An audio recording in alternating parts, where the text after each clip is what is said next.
Hello students, હવે લેક્ચરની જે series આગળ વધે છે આપણી એની અંદર લેક્ચર નંબર 4 ચેપ્ટર નંબર 1 ની અંદર આપણે આવી ગયા છીએ. જે રીતે લાસ્ટ લેક્ચરની અંદર મેં તમને વાત કરી એ રીતે વિદ્યુત ભારનું જે પ્રેરણ થાય છે એના અંદરથી કઈ રીતના એક્ઝામ્પલ્સ આવે છે, તો એ કેટલાક એક્ઝામ્પલ્સની રકમ અહીંયા આગળ મેં આપી છે. હવે આપણે આને કઈ રીતે સોલ્વ કરશું એ ફટાફટ જોઈ લઈએ, પછી આગળ વધીએ. ઓકે, તો આપણી પાસે 3 રકમ છે. થોડીક એ પ્રમાણે સેટ કરી છે કે એકદમ સરળ અને પછી થોડુંક અને થોડુંક હાર્ડ જે છે હવે એ પ્રમાણે આપણે સેટ કરેલું છે. ઓકે, લાસ્ટ ટાઈમ આપણે શું શીખ્યા છેલ્લા લેક્ચરમાં, તો કે જ્યારે કોઈ ઘર્ષણ અથવા ભૌતિક સંપર્ક અથવા સંપર્ક વગર આ દરેક કેસમાં ટ્રાન્સફર માત્ર ને માત્ર કોનું થાય છે? ઇલેક્ટ્રોન. અને ધન વીજભાર એ માત્ર ઇલેક્ટ્રોનની શું દર્શાવે છે? ઉણપ. મિત્રો, હજી આપણે છે ને વીજભાર જે છે ને એના વિશે આપણે સમજીએ છીએ. વીજભારની પ્રોપર્ટીઝ હજી હું તમને કહીશ. ધીમે ધીમે એક વખત વીજભાર શું છે એ ક્લિયર થઈ ગયું પછી ફિઝિક્સની જે બ્રાન્ચ છે ઇલેક્ટ્રોસ્ટેટિક્સ, સ્થિત વિદ્યુત શાસ્ત્ર, ઇલેક્ટ્રોડાયનામિક્સ, વિદ્યુત પ્રવાહવાળું જે કે આખી બ્રાન્ચ ઇલેક્ટ્રોનિક્સની છે, આ બંને બ્રાન્ચ વિશે શરૂઆતમાં જો હું વાત કરું ને તો તમને આઈડિયા ઓછો આવે. પણ સૌથી પહેલા વિદ્યુત ભાર શું છે એ સમજી લઈએ, પછી જો આપણે એની અંદર વાત કરીએ તો વધારે આઈ થિંક બેટર એની અંદર આપણે કામ કરી શકીએ. એટલે આપણે લેક્ચર જે છે એના ફ્લો એ રીતે રાખ્યા છે. અત્યારે આપણે સમજીએ છીએ વિદ્યુત ભાર, અને લાસ્ટ ટોપિક આપણે ભણ્યા હતા વિદ્યુત ભારનું પ્રેરણ. ઓકે, રકમ નંબર 1. આ રકમ જે છે એની અંદર કહે છે કે ભાઈ એ અને બી સમાન ત્રિજ્યાના ગોળા છે. પછી ફરી વખત પાછું તમે આગળ વાંચશો એટલે અહીંયા આગળ સી ગોળો આવ્યો. સી ગોળો પણ કેવી ત્રિજ્યાનો છે? સમાન ત્રિજ્યાનો. તો વારંવાર ત્રિજ્યાનો ઉલ્લેખ શું કામ કરે છે? એવી રીતે અહીંયા આગળ પણ રકમની અંદર તમે જોવો ને તો અહીંયા આગળ કીધું છે કે ક્યુ જેટલો દરેક પર હોય તેવા આર અને 2r ત્રિજ્યા. વળી ફરી વખત પાછી કોણ આવી? ત્રિજ્યા. તો અહીંયા આગળ આ જે એક્ઝામ્પલ્સ છે એની અંદર ત્રિજ્યાનું મહત્વ છે. એટલે અહીંયા એવું કહી શકાય કે સમાન ત્રિજ્યા હોય તો થોડું ઘણું સરળ બને, અસમાન હોય તો આ સૂત્ર આપણે થોડા ઘણા જોવા પડશે. આપણે હંમેશા શું કરશું તો કે જે સંપર્કમાં આવે છે ને બે ગોળાઓ, એ બે ગોળા પરનો કુલ વીજભાર એને આપણે દર્શાવશું કેપિટલ ક્યુ વડે. કુલ વિદ્યુત ભાર એને હંમેશા શેના વડે દર્શાવવાનો? ક્યુ વડે. અથવા તમે આને ક્યુ ટોટલ આ રીતે પણ લખી શકો, અથવા કેપિટલ ક્યુ લખી શકો. આ કુલ વિદ્યુતભાર કોનો ગણવાનો? તો કે જે બે ગોળાને સંપર્કમાં લાવવામાં આવે. જો બે જે ગોળા સંપર્કમાં તમે લાવો છો એના ઉપરનો કુલ વીજભાર આપણે ગણશું. ઓકે, હવે ગોળા એક ઉપર જો હું વાત કરતો હોય તો એને આપણે કહેશું Q1. ગોળા એક ઉપર કેટલો વીજભાર આવશે? તો કે Q1 જેટલો. અહીંયા સ્મોલ q છે. હવે અહીંયા આગળ આવશે કેપિટલ Q, જે કયો હશે? કુલ વીજભાર. અને અહીંયા આગળ જે ગોળાની વાત કરતા હોય તે ગોળાની ત્રિજ્યા ક્યાં આવશે? અંશમાં. અને બંને ત્રિજ્યાઓનો શું કરવાનો છે? સરવાળો છે. આ રીતે ડિવાઇડેશન છે. આ જનરલ સૂત્ર છે. આની અંદરથી આ ત્રણેય આપણે સોલ્વ કરીએ છીએ. ઓકે, તો હવે તમને પ્રશ્ન થાય કે ભાઈ અહીંયા તો કેટલા ગોળાની વાત થઈ ભાઈ? બે ગોળાની. તો બીજા ગોળા માટે શું થશે? As simple as that R2 upon R1 plus R2. ચાલો આ બે ઇક્વેશનની મદદથી આપણે એક્ઝામ્પલ સોલ્વ કરશું. પહેલા તમે પ્રયત્ન કરો. આના અંદર શું કહે છે ભાઈ? તો કે A અને B સમાન ત્રિજ્યાના ગોળા છે, દરેક પર વિદ્યુતભાર Q છે. હવે ત્રીજા એક સમાન ત્રિજ્યાના ગોળા C ને પહેલા A સાથે સંપર્કમાં લાવવામાં આવે છે અને પછી છૂટો કરવામાં આવે છે. ત્યારબાદ કોની સાથે સંપર્કમાં લાવવામાં આવે છે? B સાથે. હવે આપણને પ્રશ્ન પૂછ્યો છે તો C ઉપર કેટલો વીજભાર હશે? જનરલી આ પ્રશ્ન જે છે એને પહેલા સોલ્વ કરીએ છીએ એટલે આપણે અહીંયા આકૃતિ દોરીએ. ભાઈ ચાલો, ગોળા નંબર 1 જેનું નામ છે A, આ બીજો એનું નામ છે B. સંપર્ક કરાવો એટલે બેયને કોન્ટેક્ટમાં લાવો. હવે જો કોન્ટેક્ટમાં લાવી શકાય એવું ન હોય તો ઘણી વખત રકમની અંદર એમ લખ્યું હોય કે વાહક તારથી બંનેને જોડવામાં આવે, એનો મતલબ પણ શું થયો? સંપર્કમાં લાવવા. ઓકે, હવે જ્યારે હું આ બેને કોન્ટેક્ટમાં લાવું છું તો પહેલા તો પ્રારંભમાં આના ઉપર કેટલો વીજભાર છે? Q. આના ઉપર કેટલો વીજભાર છે? Q. બંનેની ત્રિજ્યાઓ RA is equal two RB, બંનેની ત્રિજ્યાઓ સમાન છે. ચાલો તો હવે હું આ બંને જે છે એ બંને ગોળાઓની વાત કરું તો બંને ઉપર આમ તો અહીંયા જોવા જઈએ ને તો આ બંનેને અત્યારે સંપર્કમાં લાવવાનું રકમમાં નથી કીધું આપણને. ઓકે, તો આ થોડી વાર માટે આપણે રહેવા દઈએ. હવે ત્રીજા એક ગોળાની વાત કરી છે. આ ગોળાનું નામ છે ગોળો C. ચાલો આના ઉપર વીજભાર કેટલો? તો કે આના ઉપર કોઈ પ્રકારનો વીજભાર C ઉપર છે નહીં. હવે શું કરવાનું કીધું? પહેલા કોની સાથે સંપર્કમાં લાવવાનો છે? તો કે ભાઈ આના ઉપર વીજભાર કેટલો છે? 0. પહેલા કોની સાથે સંપર્કમાં લાવવાનો છે? A સાથે. તો અહીંયા આગળ ફર્સ્ટ કન્ડિશન લઈ લઈએ કે ભાઈ ચાલો આ ગોળો છે એ કયો છે? A. આ ગોળો છે એ કયો છે? C. A ઉપર વીજભાર કેટલો? Q. C ઉપર વીજભાર કેટલો? 0. ચાલો આ બધાની ત્રિજ્યાઓ, આ બેની ત્રિજ્યાઓ કેવી છે? સમાન. રકમમાં આપ્યું છે આપણે. તો આપણા માટે અહીંયા આગળ જેમ વાત કરી એમ જે બેને આપણે સંપર્કમાં લાવીએ એ બેનો વિદ્યુતભાર જે છે એનો શું કરશું? સરવાળો. ચાલો આ બંનેના વિદ્યુતભારનો સરવાળો એટલે આપણને Q ટોટલ એના બરાબર કેટલા મળે છે? Q વત્તા 0. 0 લખવાની કઈ જરૂર નથી. હવે હું આ બંને છૂટા પાડું તો આના ઉપર વીજભાર કેટલો હશે? તો કે QA બરાબર સૂત્ર શું છે આપણી પાસે? 1 છે. સૂત્ર શું છે? Q ટોટલ એટલે Q. ત્રિજ્યા બોલો શું છે આની ત્રિજ્યા? RA plus RC. પણ હવે આપણને બધાની ત્રિજ્યાઓ તો કેવી કીધી છે? સમાન. એટલે કે RA is equal two RC is equal two normally હું શું લઈ લઉં? R. તો અહીંયા આગળ QA એ ગોળા ઉપરનો ચાર્જ કેટલો થઈ ગયો? તો કે Q અહીંયા આગળ R વત્તા R 2R આ કેન્સલ. Q upon 2 આ QA ઉપરનો વીજભાર આવ્યો. અને જે કઈ પ્રકાર હોય આનો પ્રકાર પ્લસ હોય તો આ પ્રકાર કયો ચાલ્યો આવે છે અહીંયાથી? આ કયો હશે? પ્લસ. હવે ધ્યાનથી સમજો કે ભાઈ આના અંદર ઘટ્યો કેટલો? તો કે અડધો થયો.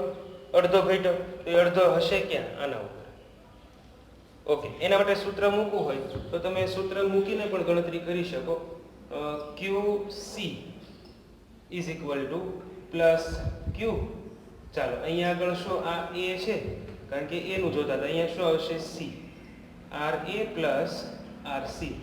ફરી વખત આ કન્ડિશન જે છે એ હું અહીંયા આગળ વાપરું તો QC is equal to plus Q R upon 2R RR cancel plus Q by 2 charge on C sphere. હવે Q બાય 2 આનો અને Q બાય 2 આનો બંને અડધા અડધા થયા. હવે આગળ શું કહે છે કે ભાઈ હવે આ ગોળાને પાછો કોની સાથે સંપર્કમાં લાવવામાં આવે છે? B સાથે. હવે ધ્યાન આપો, B ગોળાનો ચાર્જ તો કેટલો છે? B ગોળાનો ચાર્જ કેટલો છે? Q. પણ C નો ચાર્જ પહેલી વખતે જ્યારે ગણ્યો ને ત્યારે કેવો હતો? 0. હવે C નો ચાર્જ 0 નથી કેમ કે એને ઓલરેડી કોની સાથે સંપર્કમાં લઈ આવ્યા? A સાથે. હવે C નો ચાર્જ જે છે એ કેટલો છે? Q by 2. એટલે હવે તમે અહીંયા આગળ જો ત્રિજ્યા સમાન છે તો સરવાળો હોય અને એનું બેઝ આપણે લઈ શકીએ. જો સમજાવો. હવે અહીંયા આગળ ગોળો કયો લઈએ આપણે આ સંપર્કમાં? B. B નો ચાર્જ કેટલો છે? Q. હવે બીજો આ ગોળો કયો છે? C. પણ C ઉપર હવે નોન ઝીરો છે એટલે અહીંયા આગળ કેટલા છે? Plus Q by 2. ચાલો આ ઇક્વેશન થી તમે આગળ વધો તો નેટ ચાર્જ કેટલો? આ બંનેના સરવાળો કરવો પડશે ને. ચાલો આ બંનેનો સરવાળો શું થશે? Q total is equal to plus Q plus Q by 2 એટલે એક આખું અને એક અડધું એટલે ડોટ જેવું થાય. ડોટ એટલે 3 નું અડધું. તો આ થઈ ગયો Q ટોટલ. ચાલો હવે ફરી વખત આપણે આ સૂત્રની અંદર કિંમતો મૂકી. આ સ્ક્રીનશોટ એક વખત લઈ લેજો. ફરી વખત આપણે અહીંયા આગળ કિંમતો મૂકી કે ભાઈ આપણે હવે C ઉપરનો ચાર્જ જોઈએ છે. જો છે એકદમ સરળ એક્ઝામ્પલ. તમારે ડાયરેક્ટ બંને ચાર્જનો પ્લસ અને એનો અડધો કારણ કે ત્રિજ્યાઓ સમાન છે. પણ હું અહીંયા તમને ફૂલ મેથડથી ગણાવું છું, જેથી કરીને તમે હંમેશા એ મેથડ અને આ સૂત્રનો ઉપયોગ કરતા થાઓ. ગુજકેટની અંદર એક્ઝામ્પલ્સ આની અંદર આવી શકે છે. હવે ક્યુ ટોટલ જે છે એ આપણે અહીંયા લઈએ અને ફરી વખત અહીંયા ચાર્જ ડિસ્ટ્રીબ્યુશન આ આકૃતિને ધ્યાનમાં લઈએ. ભાઈ ચાલો બી ઉપરનો ચાર્જ કેટલો છે? તો કે ભાઈ ચાર્જ નવો જે આવે એ સ્મોલ ક્યુ બી થી દર્શાવીએ. સૂત્ર શું? તો કે જે બેનો સંપર્ક કરતા હોય ગોળાનો એના ઉપરનો ટોટલ ચાર્જ કેટલો છે? પ્લસ 3/2. આમ તો પૂરું સૂત્ર મૂકીને આપણે કામ કરીએ. ચાલો સૂત્ર શું છે આપણી પાસે? આવડું આ સૂત્ર છે, ક્યુ ટોટલ R1 મતલબ કે પહેલો ગોળો એટલે આને થશે RB પ્લસ RC. આ આપણું સૂત્ર બન્યું. અહીંયા આગળ RB RC આ બધા જે છે ને એ રિસ્પેક્ટ ના આપણે પેલું લીધું છે. A હોય તો એના રિસ્પેક્ટમાં એની ત્રિજ્યા RA, C હોય તો RC. ચાલો હવે અહીંયા આગળ આ ચાર્જ ટોટલ કેટલો મળ્યો મને? Plus 3/2 Q. આ થઈ ગયું R/2R. RR cancel. હવે આ ક્યાંથી થયું એ પૂછવાની જરૂર નથી, આઈડિયા આવે. પહેલા આપણે જોયું તો એ જ પ્રમાણે છે. ચાલો અહીંયા આગળ આ કેટલો થશે? 3/4 Q. આ કોનું થયું? QB. અને કારણ કે ત્રિજ્યા સમાન છે એટલે આ B ઉપર આટલો ચાર્જ થયો, તો સેમ ચાર્જ હવે કોના ઉપર થયો હશે? સેમ ચાર્જ C ગોળા ઉપર 3/4 Q. તો અહીંયા આગળ આ જે ક્વેશ્ચન છે એનો આન્સર શું થશે? કે ભાઈ ગોળા C ઉપરનો ચાર્જ કેટલો? Plus 3/4 Q. સમજાણું વિદ્યાર્થી મિત્રો? અહીંયા આગળ ત્રિજ્યાઓ સમાન છે એટલે તમે ડાયરેક્ટ સરવાળો કરીએ, બેઝિક સરવાળો કરીને એનું અડધું લઈ શકાય. પણ અહીંયા આગળ મેં તમને આ મેથડ એટલા માટે આપી કારણ કે આ ઇક્વેશન્સ જે છે ને એ જેમ ચેપ્ટર્સ આપણે વધતા જાય ને એમ ધીમે ધીમે આ ઇક્વેશન મગજમાંથી નીકળતા રહેશે. એટલે બને ત્યાં સુધી પ્રેરણના જે કાંઈ ચાર્જિંગના બધા એક્ઝામ્પલ્સ છે ને એને હંમેશા આ સૂત્રથી સોલ્વ કરી નાખવાના. બરાબર? આ સૂત્રથી સોલ્વ કરશો એટલે તમને આગળના એક્ઝામ્પલ્સ આવડશે. ચાલો હવે અહીંયા આગળ વાત કરી છે અહીંયા બીજી રકમ. આ સ્ક્રીનશોટ લઈ લેજો. બીજા નંબરની રકમ. Q જેટલો દરેક પર હોય તેવા R અને 2R ત્રિજ્યાના બે ગોળાઓને સંપર્કમાં લાવી અલગ કરતા દરેક ગોળા ઉપરનો વિદ્યુત ભાર કેટલો? હવે અહીંયા ખાસ ધ્યાન આપો, તમને એવું બિલકુલ ન થવું જોઈએ બે ઉપર Q વીજભાર તો છે જ એટલે Q વત્તા Q અને એનું અડધું, એવું બિલકુલ નથી. અહીંયા આગળ જો ત્રિજ્યા જુદી જુદી છે. એટલે હવે અહીંયા ઇક્વેશન્સ તમે જુઓ ને તો આખા આના ઉપરથી સોલ્યુશન કરી શકાય. હું સોલ્વ કરીને બતાડું છું, તમારે એની સાથે અહીંયા આગળ સમજવું જવાનું છે. ચાલો પહેલા આપણે શું કરવાનું? હંમેશા જેને બે ને સંપર્કમાં લાવીએ ને એનો કુલ ચાર્જ. તો અહીંયા આગળ બે ગોળાઓ ઉપરનો વીજભાર કેટલો છે? Q. એનો મતલબ કે Q ટોટલ આપણો જે છે એ કેટલો થઈ જશે? 2Q. ત્રિજ્યા R1 બરાબર કેટલા છે? R. અને R2 બરાબર કેટલા છે? 2R. એટલે કે બીજા ગોળાની ત્રિજ્યા ડબલ છે. હવે અહીં પાછું ધ્યાન આપજો, ડબલ ત્રિજ્યા થવાથી ગોળો બમણો ન થઈ જાય. બરાબર? હવે અહીંયા આગળ શું કરશું? તો કે equation number 1 Q1 is equal to net charge equation R1 plus R2. ચાલો કિંમતો મુકાવડાવો. Q is equal to 2Q. R1 is equal to R 2R. Okay. 2Q R upon 3R. RR cancel. 2Q by 3. આ Q1 માટે મળે છે. ચાલો હવે તમારે શું કરવાનું છે? અહીંયા આગળ વિડિયો થોડી વાર માટે પોઝ કરો અને Q2 કેટલા હશે એ તમારે મેળવવાનું છે. ચાલો એક્ઝેક્ટલી સેમ આવશે આના જેવું. હવે એના પછીનો એક એક્ઝામ્પલ છે અહીંયા આગળ. આ એક્ઝામ્પલ જે છે એ કઈ રીતે ગણશું? તો પહેલા એક્ઝામ્પલની રકમ આપણે સમજીએ શું કહે છે. હવે એક્ઝામ્પલની રકમ જે છે એમાં શું લખ્યું છે પહેલા વાંચો કે ભાઈ Q વીજભાર જે છે એને બે ભાગમાં વહેંચવામાં આવે છે.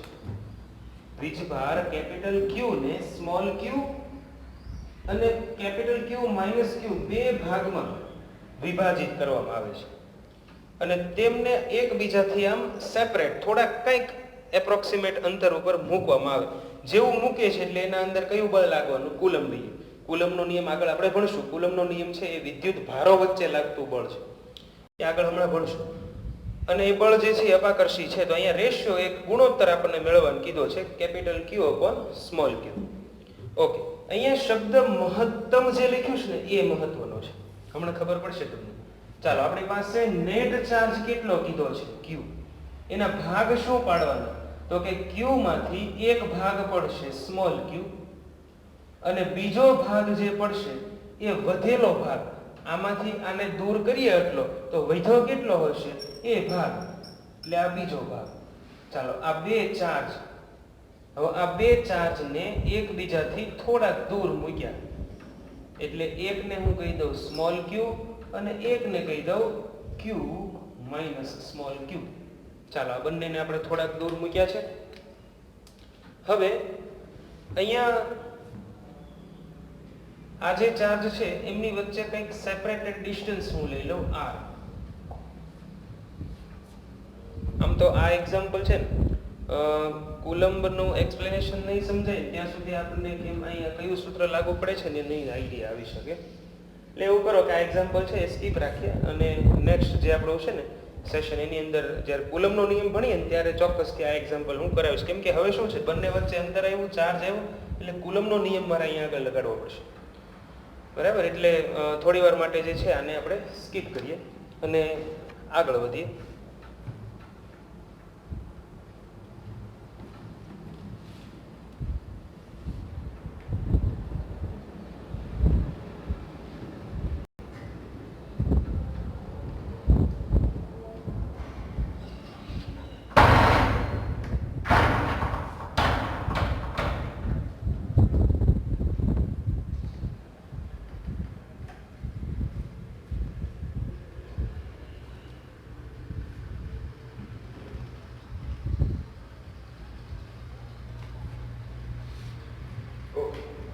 હવે વિદ્યાર્થી મિત્રો, આપણે કેટલીક વસ્તુ વિશે જાણ્યું કે ભાઈ વિદ્યુત ભાર છે એ કઈ રીતે ટ્રાન્સફર થાય છે. તમારી આગળ જો ટેક્સ્ટબુક છે તો એની અંદર ઘણી બધી પેર આપણને આપેલી છે. કઈ બે વસ્તુઓને ઘસો તો કોના ઉપરથી ઋણ વીજભાર કઈ સામેની વસ્તુ પર જશે. જેમ કે તમે ફર એટલે કે ઊન ટાઈપનું મટીરિયલ અને કાચ, એને જો ઘસવામાં આવે તો કાચ ઉપરના ઇલેક્ટ્રોન ઊનની ઉપર જશે. એનો મતલબ ઊન છે ઋણ ભારિત અને કાચ છે એ ધન ભારિત. આવી પેર ઘણી બધી આપણને ઘણી બધી અલગ અલગ બોક્સની અંદર અવેલેબલ હોય છે, તો આપણે એની અંદરથી જોશું. હવે આપણને વિદ્યુત ભાર વિશેનો ઘણો બધો તાર જે મળી ગયો છે. વિદ્યુત ભાર વિશે જ્યારે ભણતા હોઈએ ત્યારે ઘણી વખત આપણે એ વિદ્યુત ભારને સરવાળા કરવાનું, કેમ કે એક કરતાં વધારે વિદ્યુત ભારો હોઈ શકે, એટલે ઘણી વખત અલગ અલગ રજૂઆત આપણે જ્યારે કરતા હોઈએ ત્યારે વિદ્યુત ભારની કેટલીક પ્રોસેસ આપણે કરવી જરૂરી બને છે. હું અહીંયા આગળ પહેલું સમજાવું છું, વિદ્યુત ભારનો સરવાળો.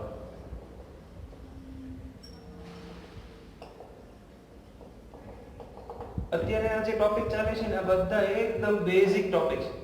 હજી આપણે એમ કહીએ કે ચેપ્ટરના ખરા અર્થની અંદર જે કંઈ કન્ટેન્ટ છે એની અંદર હજી દાખલ જ નથી થયા. આપણે વિદ્યુત ભારનો સરવાળો, તો સિમ્પલ તમે ખાલી એટલું સમજો કે વિદ્યુત ભારનો સરવાળો હંમેશા બેઝિક રીતથી થાય.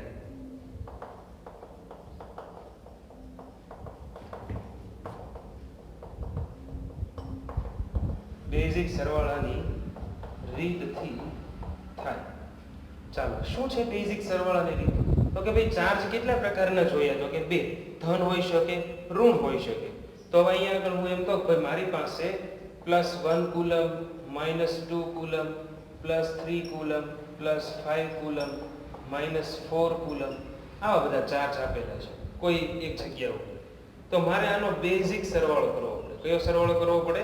બેઝિક. જેમ કે હું અહીંયા આગળ કરીશ સરવાળો, બધાને જો પ્લસ, પણ એની માઇનસની જે સાઇન છે ને એ સાથે લઈને ચાલીશ.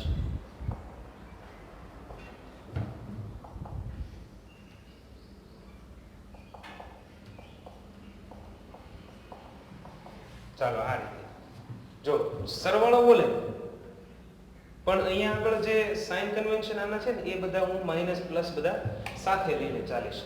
તો મને એનો બેઝ મળશે. કેટલો થશે? તો કે +1 plus minus -2 plus plus plus plus plus plus plus minus minus આ રીતે. ચાલો માઇનસ વાળા 4 2 6 અને પ્લસ વાળા કેટલા છે? 5 3 8 9 -6 પ્લસ 3 કુલમ. આ મને ક્યુ મળશે. તો આ સરવાળો છે ને એને બેઝિક મેથડ આની અપનાવી કહેવાય. જ્યારે ગૌસનો નિયમ આપણે ભણશું વિદ્યુત ભાર માટે ત્યારે આ વસ્તુ જે છે આપણે કામમાં લેવાના છીએ. એટલે વિદ્યુત ભારોનો સરવાળો કઈ રીતે થાય? તો આ રીતે થાય. એના પછી બીજા નંબર ઉપર છે વિદ્યુત ભારનું સંરક્ષણ. વિદ્યુત ભારનું સંરક્ષણ. આ ખાલી ટોપિક સમજવાના છે. વિદ્યુત ભારનું સંરક્ષણ.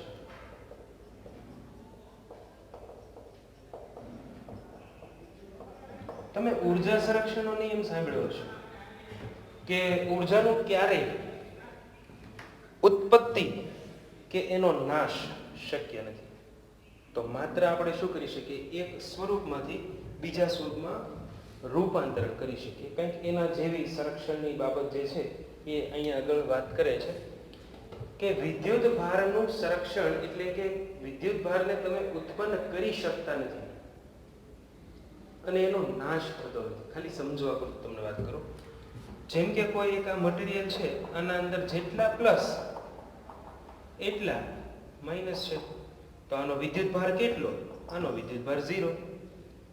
પણ હું કંઈક પ્રોસેસથી એક માઇનસને દૂર કરી દઉં. એક માઇનસ એક ઘર્ષણ કર્યું હશે કોઈ જગ્યાએ, આપણે એમ ઘર્ષણ કર્યું એટલે એક માઇનસ કોઈક ઉપર જતો રહ્યો, પ્લસ તો જઈ શકતો નથી. એટલે હવે આનું 0, આ બેનું 0, આ 0, આ 0, આવી અસંખ્ય પેર 0, પણ આ પેર 0 નથી. એનો મતલબ કે આ જે પદાર્થ છે ને, આ મટીરિયલ, એ મટીરિયલ ઉપર કયો વીજભાર ઉત્પન્ન થયો? ધન. તો સાથે સાથે કોઈ અન્ય જેની સાથે ઘર્ષણ કર્યું છે આપણે, એ મટીરિયલ ઉપર એક વધારાનો ઇલેક્ટ્રોન આવી ગયો, એટલે એ કયું થઈ ગયું? ઋણ વિદ્યુત ભાર.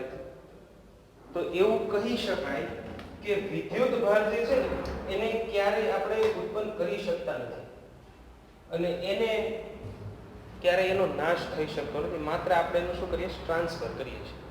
ઓકે. બીજી એક વાત થાય છે કે ભાઈ અલગ કરેલા તંત્રની અંદર તમે આ દરેક વાત કરો છો. કયા તંત્રમાં વાત થાય છે? આ બધી અલગ કરેલું. આ અલગ કરેલું તંત્ર છે. આની અંદર કોઈ પણ પ્રોસેસ થાય તો એમાં વિદ્યુત ભારોનો બેઝિક સરવાળો હંમેશા કેવો રહેશે? અચળ. જેમ કે હું તમને એક એક્ઝામ્પલ આપું કે આના અંદર નેટ ચાર્જ કેવો છે? ધારો કે 0 છે. તો હવે અહીંયાથી આપણે કોઈ પાર્ટિકલ્સ જે છે એને આપણે દાખલ કરીએ તો અહીંયા અંદર આ પેર ઉત્પન્ન કરે ને તો જેટલા પ્લસ ઉત્પન્ન કરે ને એટલા સાથે શું ઉત્પન્ન કરવાના? માઇનસ. એટલે રે તો શું? આ બંનેની પેર. સમજાય છે? એટલે જો આના ઉપરનું પાછું તમે નેટની વાત કરવા જાવ તો નેટ ચાર્જ કેવો ગણાય? 0. તો અહીંયા આગળ આ અલગ કરેલા તંત્રની વાત પણ આપણી બુકની અંદર સરસ રીતે આપેલી છે.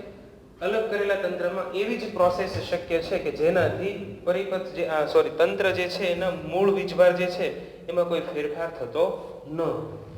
ઓકે. એના પછી નેક્સ્ટ આવે છે વિદ્યુત ભારોનું ક્વોન્ટમીકરણ. ઓકે. વિદ્યુત ભારનું ક્વોન્ટમીકરણ શું કહે છે?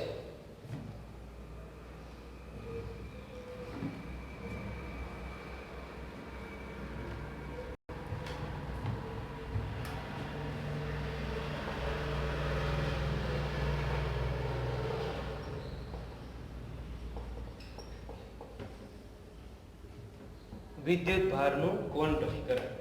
હવે જો અહીંયા એક સૂત્ર સૌથી પહેલું આ ચેપ્ટરનું છે એ આપણે ઇન્ટ્રોડ્યુસ કરવા જઈ રહ્યા છીએ. બહુ મોટું કાંઈ એવું ઇક્વેશન નથી. Q = Ne. હવે આને શું કહેવાનું? તો કે કુલ વિદ્યુત ભાર. આને શું કહેવાનું? મૂળભૂત વિદ્યુત ભાર. હવે આ શું છે? તો કે n છે કોઈ નંબર, કોઈ સંખ્યા છે અને એને પૂર્ણાંક સંખ્યા કીધી છે. કેવી સંખ્યા કીધી છે? પૂર્ણાંક સંખ્યા. 1 2 0 થી શરૂ કરીએ 3 આવી સંખ્યા. 1.5 નહીં, 2.5 નહીં, 2.3 નહીં, અપૂર્ણાંક નહીં. કેવી સંખ્યા છે આ? અહીંયા આગળ છે ને આનું સ્ટેટમેન્ટ એવું કહે છે કે વિશ્વમાં રહેલો કુલ વીજભાર કોઈ એક મૂળભૂત વીજભાર એટલે કે Q ના પૂર્ણ ગુણાંકમાં છે. હું લખીને સમજાવું કે વિશ્વમાં રહેલો